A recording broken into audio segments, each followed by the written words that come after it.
এই দেশে যে সমস্ত ঘটনা সবচেয়ে বেশি নাড়িয়ে দিয়েছে মানুষকে, সেটার মধ্যে অন্যতম বিরলতম ঘটনা হচ্ছে আরজিকর কাণ্ড, যেখানে হসপিটালের মধ্যে একজন ডাক্তারকে, যার হাতে মানুষের ভাগ্য নির্ধারণ করা হয় বা যার হাতে থাকে মানুষের ভাগ্য, ভবিষ্যৎ কি হবে, বাঁচবে কি মরবে, সেই ডাক্তার, দেবীরূপী এক ডাক্তার, ছোট্ট বোন, তাকে নৃশংসভাবে ধর্ষণ করে খুন করা হলো।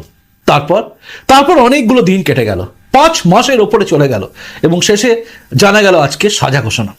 আজকে শিয়ালদা কোর্টে যখন বিচারক অনির্বাণ দাস ডিক্লেয়ার করলেন যে এই ঘটনাটা, মানে সঞ্জয় রায় যে ঘটনা করেছে সেটা বিরল থেকে বিরলতম ঘটনা নয়, এটাকে তাই তিনি যাবজ্জীবন কারাদণ্ড দিলেন। ফাঁসির ঘোষণা হলো না, অর্থাৎ মৃত্যুদণ্ড, যেটা অনেকে চেয়েছিলেন যে ফাঁসি হয়ে যাক। মমতা বন্দ্যোপাধ্যায় বলেছিলেন ফাঁসি হয়ে যাক, সবাই বলেছিলেন ফাঁসি হোক, আমিও চেয়েছি, কিন্তু সেটা হলো না। কিন্তু না হয় একটা জিনিস তৈরি হলো, সেটা হচ্ছে এবার অনেক কিছু হয়তো জানা যেতেও পারে, কারণ সঞ্জয় রায় হচ্ছে সেই লোক যাকে কিন্তু প্রশ্ন করলে জানা যাবে যে সেদিন অ্যাকচুয়াল ঘটনা কি ঘটেছিল।